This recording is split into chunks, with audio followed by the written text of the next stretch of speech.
I think it's going to be one of those weekends where I just wished I'd stayed in bed. The injectors don't fit. The fuel rail adapter that I bought doesn't fit because it's the wrong size. I bought a 10mm one instead of like a 14mm one for some reason. I don't know why. I've checked so decided to swap onto the block because something is bound to go right there. At least I can get the bearings done.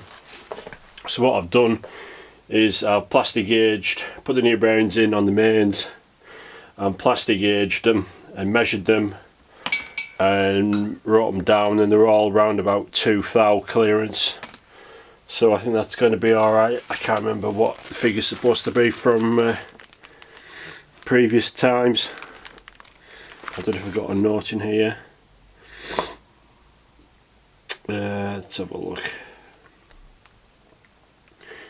Well, on Austin's refresh, the mains had a bigger clearance, about 3, 2 and 3. This is more like 2, 1.5 and 2, as best as I can measure it.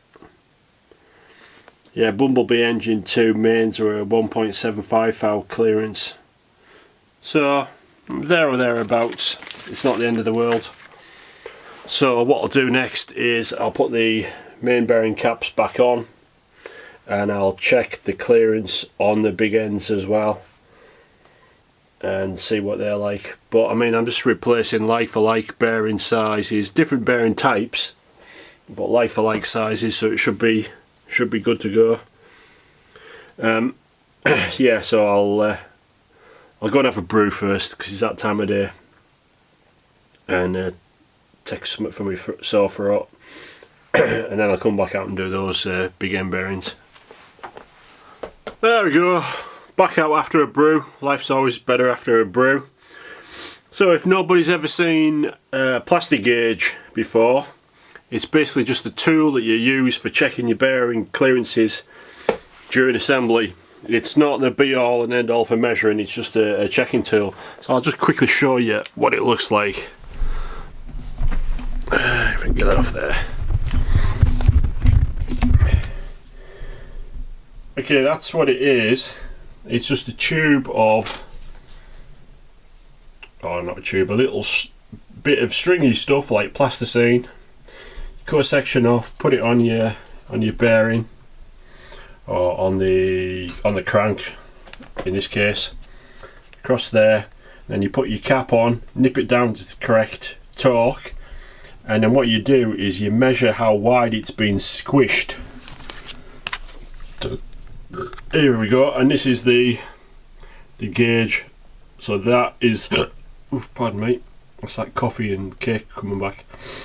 That, if it'll focus there, are the various, there we go, it's focused now. They're the various thicknesses in thousands. So you just lay it across and see which one matches the thickness there to the thickness of the squished out material. So you just want a representative reading, and you just match it up as to which one it is, and that is your value. So as I said, I've done the 3 main bearings. I'm going to do the big ends as well next. Okay, I've checked the big ends across all 4. They're pretty okay. I think they're about 1.5 to 2 or something like that. I can't quite see the bit of paper from here, but they're alright. So everything's all just nipped up, not 100% torqued off yet, but just nipped up for now. Moving around to the front, I'm going to fit this, which is the mini spares oil temperature setup. It's an adapter. Focus. There you go, it's a little adapter, and then that's the actual sender that screws into it, and it just screws into the front of the block, he says, like so. I'm sort of hoping that my existing oil temperature sender will be the same pred as that. It's possibly a bit much to hope for, but we'll see how we go. So I'll find a spanner, nip that up, and then just put that in loosely. No point putting the oil filter on yet.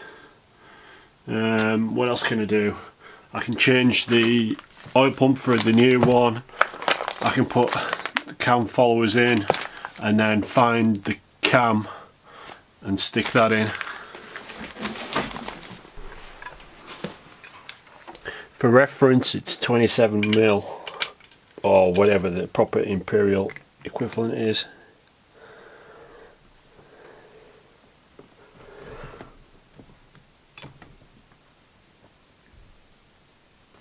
Tight, that'll do. Well, so far there's been a few things that make me think this wasn't the cleanest engine build ever. Some of the scoring on the bearings is perhaps more than what you expect to see on such a low mileage engine. And when he took the main bearing caps off, there was quite a lot of black crap sitting behind the main bearing from the oil gallery. So perhaps it wasn't that well cleaned when it was assembled. And another example of possibly that is this oil filter. You can see the black crap sitting in the bottom ports. So well, if this is going to focus or not, I'll turn it. If you see in the bottom of this port here, if I turn it round slightly, you see the darker residue there. It's all dirt that's in the oil pump and obviously in the oil. It's in each of the galleries as well. There's loaded in there, and that's got some sitting in there and there as well. So it's making me think it perhaps wasn't that clean when it was assembled. All I can do, well, it's obviously had a good flush through now because it's run. So I'll just clean everything as I'm assembling it, which I have been doing so far anyway, and fingers crossed. Next job is to put these cam followers in place. Obviously got to do that before I put the cam in. So all I'm going to do is coat them in some cam lube and drop them down into the slots, holes, then feed the cam in after that. So there's the new cam followers in place, coated in cam lube and slowly sinking into place purely under their own weight. Something strangely satisfying about watching them just settle themselves down. So our next job will be to lube up the cam and gently put it into place.